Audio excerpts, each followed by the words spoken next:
Bom, eu sou Felipe da Rocha, sou músico, guitarrista, violonista e compositor aqui da cidade de Fortaleza, Ceará.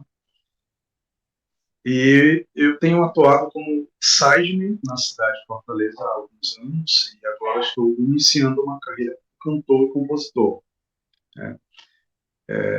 Após a pandemia, né, a coisa criou corpo e aí eu estou dando seguimento a esse processo. As coisas aconteceram de forma muito lenta para mim, né? Assim, em muitas aspas. Isso eu digo como compositor e cantor.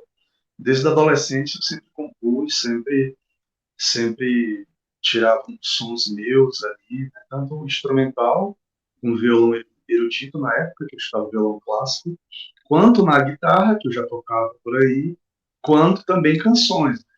Eu sempre fiz canções desde o começo e sempre tive esse sonho, né? Sempre tive essa ideia de me tornar cantor, né? Tive muitas aspirações, sonhos grandes até.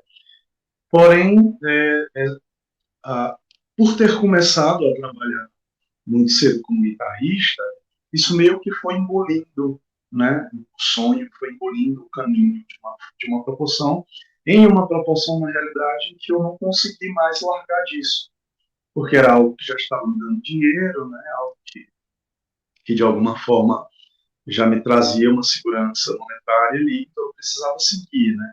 E o cantar, digamos assim, um passo mais delicado para quem de fato não cantava, né? Eu tinha muitas canções, já cantei em um bar ou outro, em um restaurante ou outro, e até participei há pouco tempo de alguns festivais grandes como compositor, mas no processo, né? Sempre nessa ideia de vamos ver o que dá, vamos ver o que dá. Daí, quando a pandemia chegou, eu entendi que eu não tinha mais tempo a perder, né? Então, ou vai ou racha, mais ou menos assim que a gente fala aqui no Ceará. Então, eu tive essa percepção, um insight de que se eu não fizesse, de fato, poderia ser que uma próxima pandemia eu já não estivesse mais aqui, né? Ou as pessoas que nos interessa lutar por isso não estivessem mais aqui, né? Então, foi algo assim meio tenho que fazer, né? E aí eu comecei a abrir mão um pouco da guitarra, do instrumental, para cair de cabeça mesmo no, no trabalho cantado. Eu tive algumas aventuras como cantor, né? Gostava do meu próprio time, assim, ouvindo, né? Não essa coisa do pessoal, eu gosto de mim porque eu gosto, não, mas eu ouvi algumas gravações e eu achei bem interessante o timbre. E então eu estudei, fiz parte de um coral ou outro, uma coisa ou outra, fui me adaptando ali. Comecei a fazer bacharel em composição na estadual daqui, fiz algumas cadeiras de canto coral, né? E percebi ali que eu precisava um pouco mais dessa percepção, né? Eu precisava um pouco mais de alguém competente cuidando de mim, né? A ideia é essa. Porque você como cantor, muitas vezes você tem a sensação de que já está rolando, né? Não, já está bom, ou as pessoas estão gostando de qualquer coisa do tipo. Porém, eu, como tenho um pouco mais de consciência musical, eu sempre fui músico desde muito novo, né? Me formei em violão clássico, estou me formando em composição, em bacharel em composição na UES. Então a coisa tem uma outra minúcia para mim. Eu comecei a entender o meu corpo, né? A voz é um instrumento muito pessoal, ela é uma coisa que ou você se conhece ou não vai rolar. Você tem que se perceber. Então eu comecei a ir percebendo, tendo uma outra noção técnica da coisa, e entendi ali que eu precisava de fato de alguém competente que me ajudasse a caminhar caminhos que eu ainda não conseguia, né? E aí foi onde surgiu a Mania Mota como uma oportunidade, né? Eu já conhecia o trabalho dela de longas datas, né? Meu irmão já participou de alguns recitais dela como músico profissional, e eu sempre escutei, né? Sempre ouvi falar Mania Mota, e algumas pessoas que são icônicas aqui, ela é uma das pessoas, das grandes figuras daqui. Então foi uma grande oportunidade, né? E eu disse, essa é a hora, tenho que ir. Eu sempre conheci muitos professores de canto, né? E eu, de fato, trabalhei com muitos cantores, com gente que tinha aula com outros amigos, com pessoas que são professores de música e cantores, né? Trabalhei com muita gente assim. Então, nesse último ano, na realidade, 2021, eu tive a oportunidade de tocar com uma das maiores alunas da Mania Mota, né, a Juliana Barreto. É uma figurona, assim, cantora exímia, uma pessoa incrível. E aí, então, eu tive a oportunidade de avaliar o resultado da Mania, que era, vamos dizer assim, a Juliana, uma das alunas mais antigas da Mania, ativas, né, que está cantando. E uma menina muito nova, de poucos anos. E aí eu passei um ano, acredito que um ano, tocando com ela, fixo, né, toda sexta, e algumas festas particulares. Ali eu tive a ideia que era ter aula com a Mania, né, porque a Juliana, eu acho que é, para mim, uma das cantoras mais afinadas que eu conheço, assim, em vida.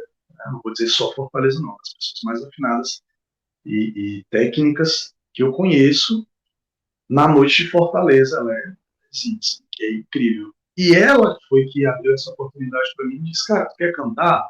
Eu vou fazer a ponte para minha professora, a minha Mota, né? E aí eu meio que fiquei assim, relutante, você fica ali, mais por questões minhas, né, de ir realizar os sonhos, toda essa coisa. E aí quando ela disse, não, vai lá, fala com ela, que eu tive a oportunidade, aí a coisa começou. Então a oportunidade que me abriu, de alguma forma, foi a Juliana, ela deu esse empurrãozinho. Foi assim de suma importância para esse momento novo da minha vida.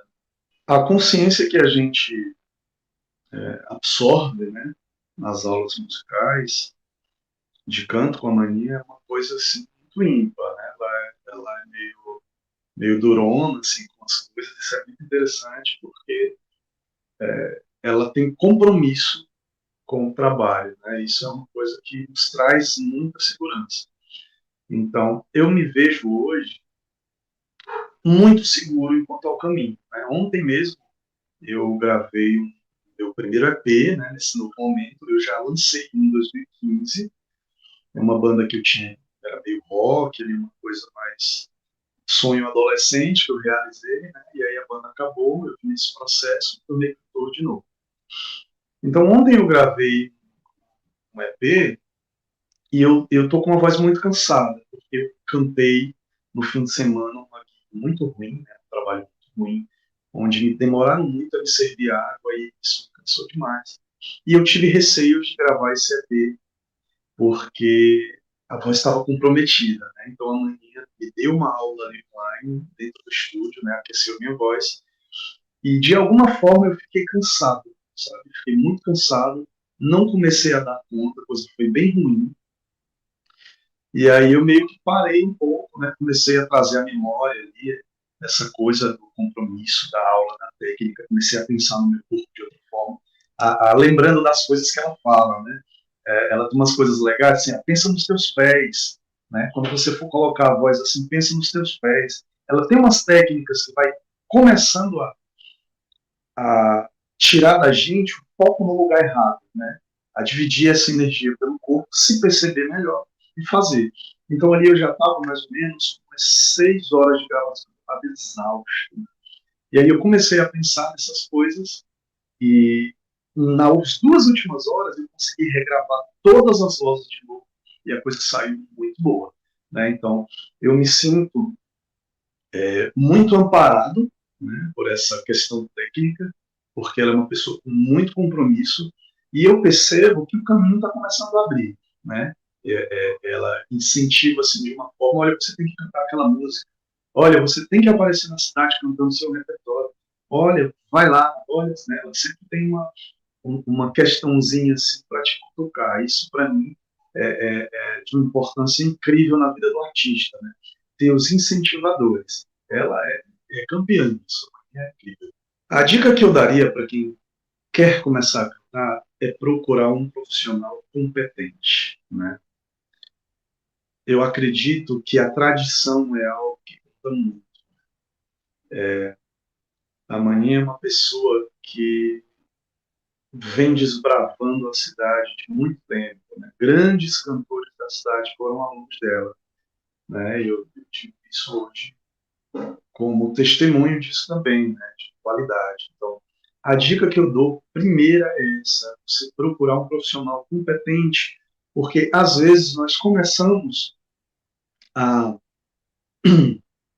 a complicar um pouco, né, a nossa técnica, a nossa voz, e nós acabamos nos atrapalhando, porque é um instrumento complicado, né, não é como um violão, que você afina as cordas ali e está afinadinho, é só experimentar alguns acordes. Né, você precisa ter consciência do seu corpo, precisa ter consciência da qualidade do seu som, da sua extensão. Uma coisa que eu não sabia respirar, né? Você tem que aprender a respirar de uma forma técnica mesmo, né? Eu ouvi uma vez, inclusive, um palestrante sobre corais fala isso, que se o pulmão não fosse um músculo involuntário, muita gente morreria por não saber respirar, né? Então, de uma necessidade ímpar as pessoas compreenderem que é necessário um profissional. O autodidata, muitas vezes, é muito talentoso, é incrível, ele consegue conquistar muita coisa, né? Desenvolve, tem uma percepção dele diferente e chega longe, né? Chega muito longe. Mas é muito mais fácil quando a gente tem apoio. Né? Isso é um fato. Ninguém pode dizer que as pessoas que dão conta sozinho não dão conta. Algumas pessoas dão sim. Mas o profissional existe para isso. Ele existe para trazer competência às nossas vidas, né? Para nos dar caminho, para nos dar um chão firme para a gente caminhar. Então eu não consigo, como professor de violão também, eu não consigo me ausentar dessa ideia. Né? Quem quer começar a estudar música, né, como um todo, tem que ter um profissional cuidando disso. Tem que ter alguém que o guie, que mostre os caminhos, que lhe faça perceber os seus erros, né? E como profissional de canto, é alguém, é uma pessoa que está aí para qualquer situação.